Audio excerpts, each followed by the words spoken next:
labor market shock is looming. Cracks are appearing everywhere in the U.S. labor market. Companies are now looking to curb hiring. Many started announcing mass layoffs last week amid falling profit margins as the U.S. economy begins to march towards a historic recession.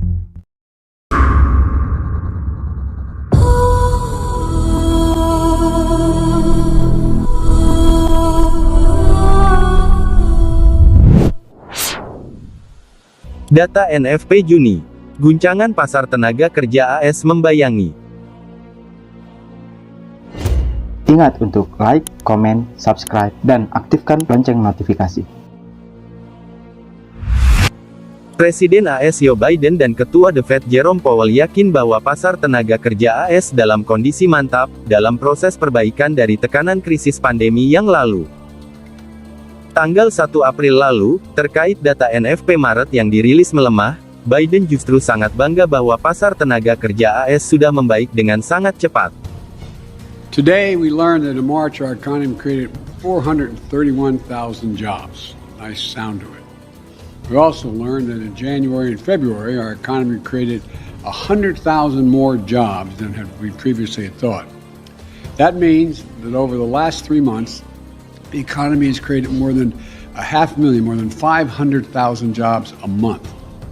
Over the course of my presidency, our recovery has now created 7.9 million jobs. More jobs created over the first 14 months of any presidency in any term ever. Senada dengan Biden, pada konferensi pers FOMC terakhir, tanggal 4 Mei lalu, Powell pun optimis bahwa pasar tenaga kerja AS masih mantap. The labor market has continued to strengthen and is extremely tight. Over the first 3 months of the year, employment rose by nearly 1.7 million jobs. In March, the unemployment rate hit a post-pandemic and near 5-decade low of 3.6%. Improvements in labor market conditions have been widespread, including for workers at the lower end of the wage distribution, as well as for African Americans and Hispanics. Labor demand is very strong, and while labor force participation has increased somewhat, labor supply remains subdued. Employers are having difficulties filling job openings, and wages are rising at the fastest pace in many years. Benarkah pasar tenaga kerja AS masih mantap? Apakah pasar tenaga kerja AS akan baik-baik saja di tengah isu inflasi dan resesi?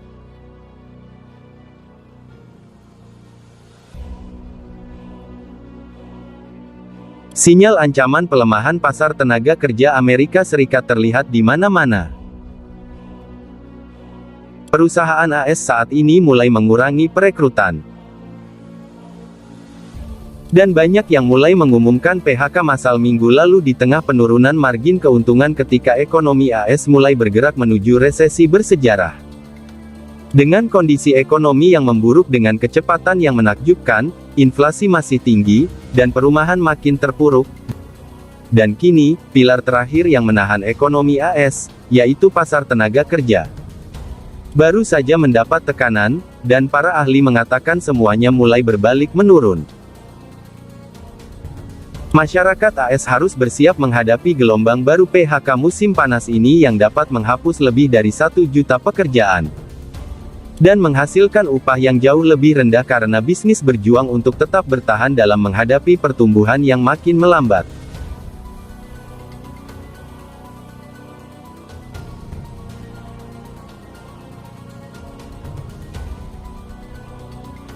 Pergeseran luar biasa terjadi di pasar tenaga kerja AS.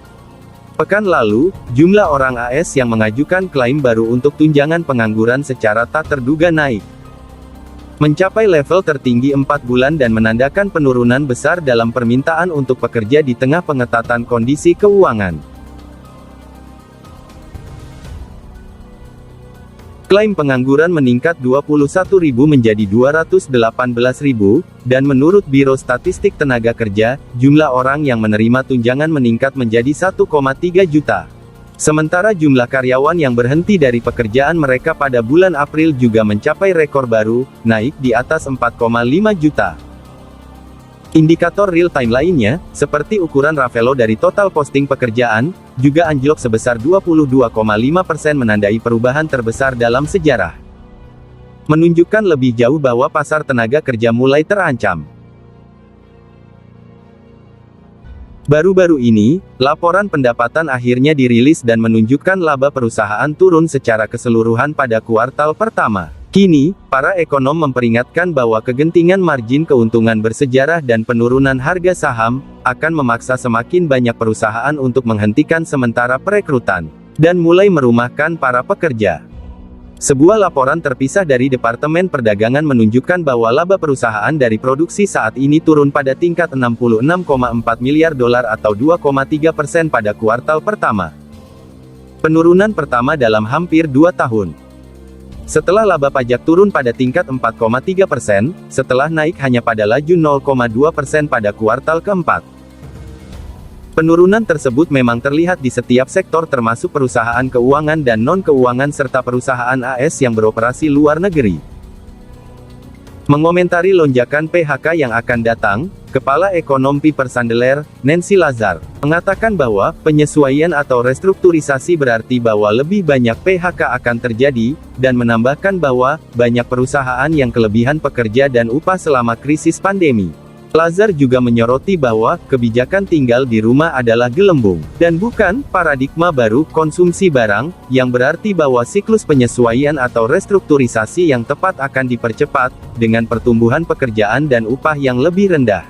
Ekonom Piper Sandler memperingatkan dalam sebuah catatan baru-baru ini bahwa musim panas ini akan menjadi musim yang bergejolak bagi pekerja AS. Kita bisa melihat 1 juta PHK atau lebih, karena banyak sektor barang yang dulunya mendapat manfaat dari krisis pandemi sekarang menyadari bahwa mereka menambahkan terlalu banyak kapasitas. Dia menggarisbawahi bahwa pekerja berpenghasilan rendah sekarang paling berisiko terkena PHK, sedangkan pekerja yang tersisa bisa terdampak mengalami pertumbuhan upah yang jauh lebih lambat.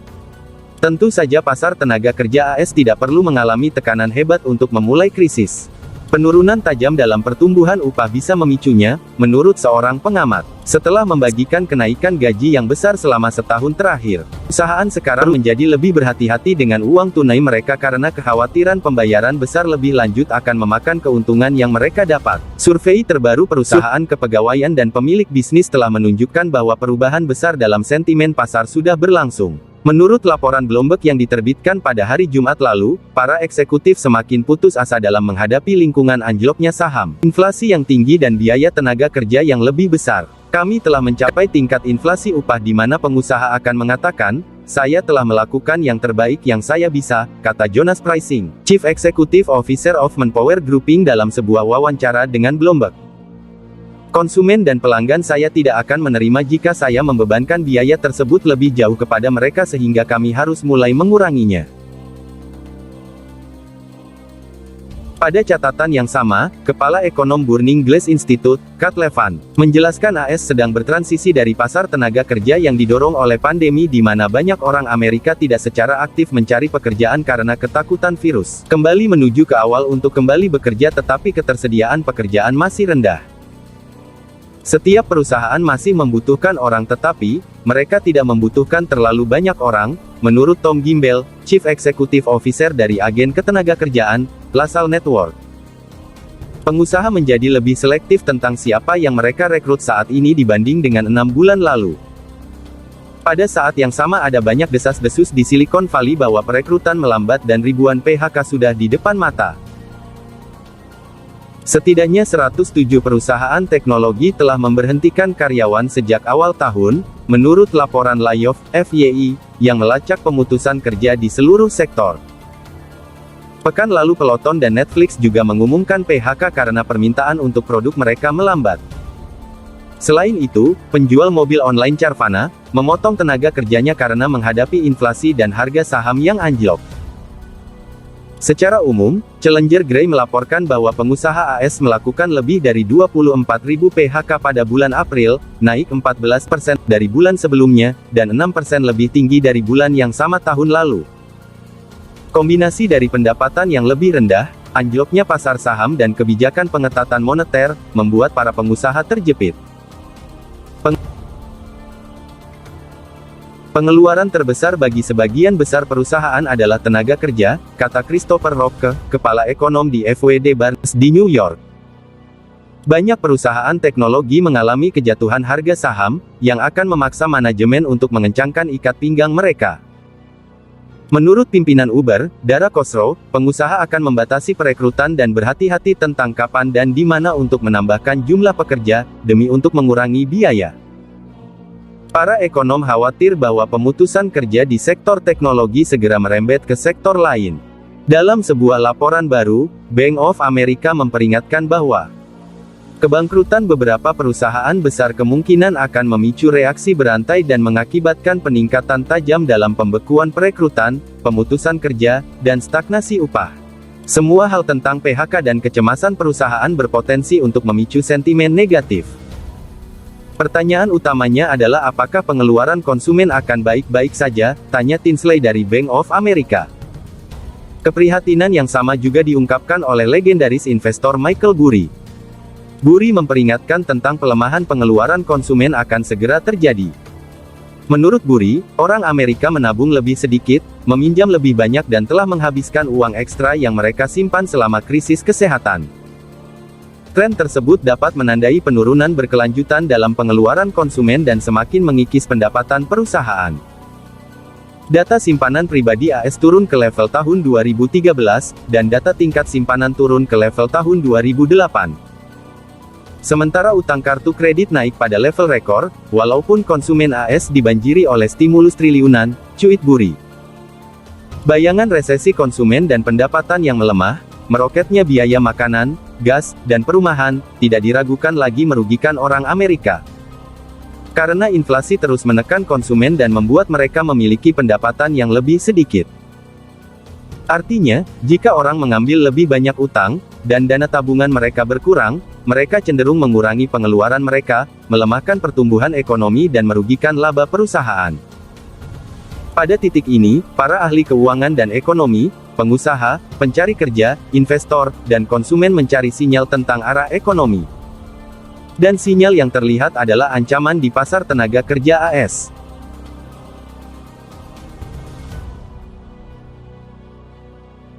Namun, tanda-tanda tentatif bahwa melemahnya pertumbuhan pendapatan dan turunnya pertumbuhan upah tidak akan cukup untuk meyakinkan The Fed untuk mundur dari serangkaian wacana kenaikan suku bunga 50 basis poin yang direncanakan pada beberapa pertemuan berikutnya, kata ekonom senior AS.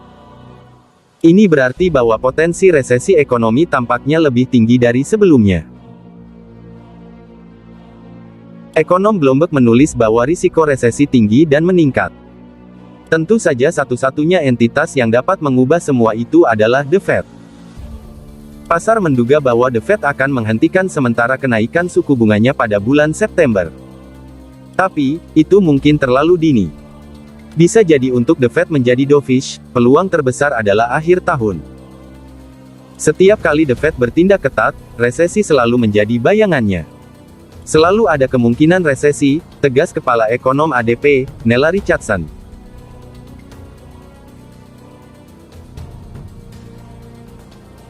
Menurut survei ADP beberapa waktu lalu, hanya 20 dari pekerja yang merasa bahwa pekerjaan mereka aman saat ini.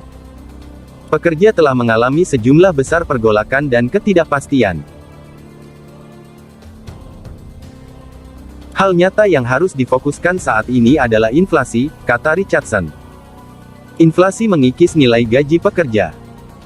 Pekerja mendapatkan lebih banyak upah, tetapi itu tidak senilai dengan tahun sebelumnya. Pada akhirnya, rata-rata pekerja di kuartal keempat hanya menghasilkan tambahan upah sekitar $2 per jam dibanding 2019, lanjut Richardson. Walau upah naik, namun tidak ada artinya jika tergerus inflasi. Upah real menurun, dan itu terjadi di setiap tingkat pendapatan.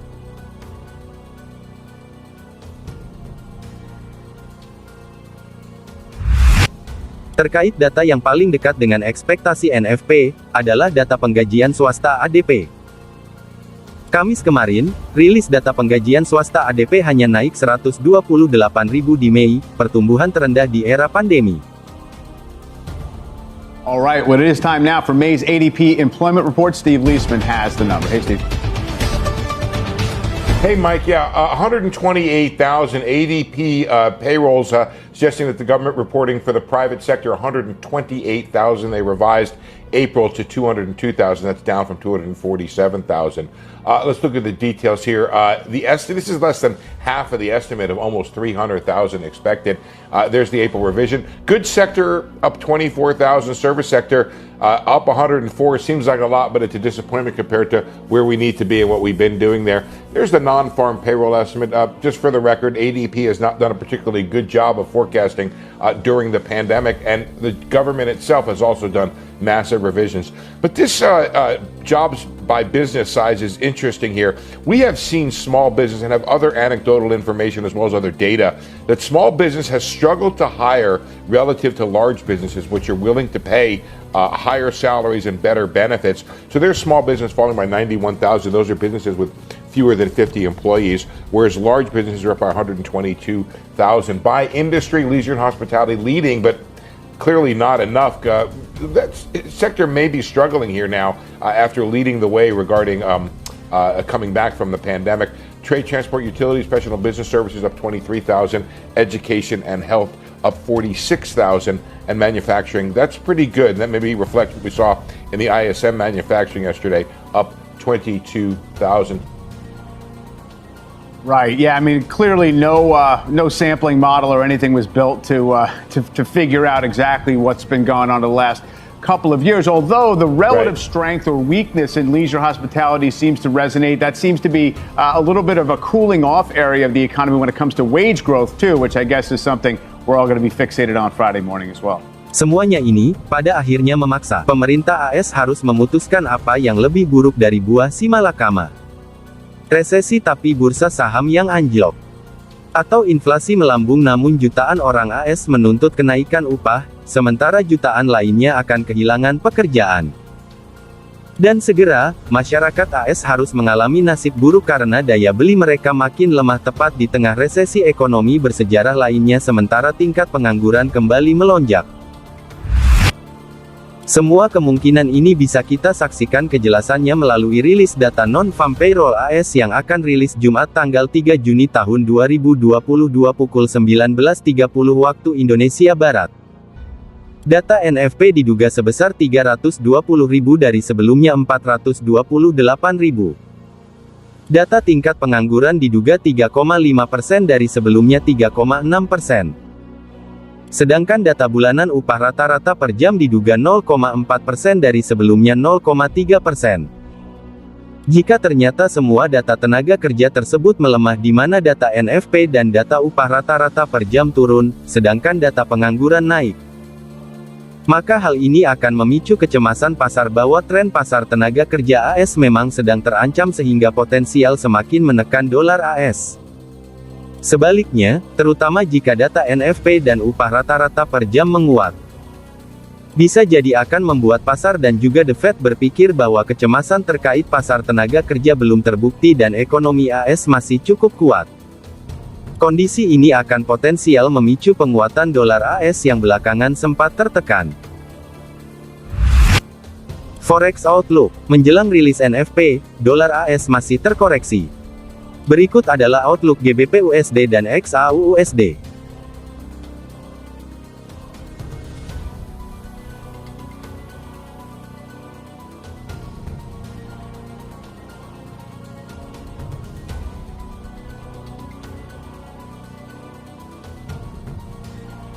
Demikianlah pembahasan Outlook kali ini.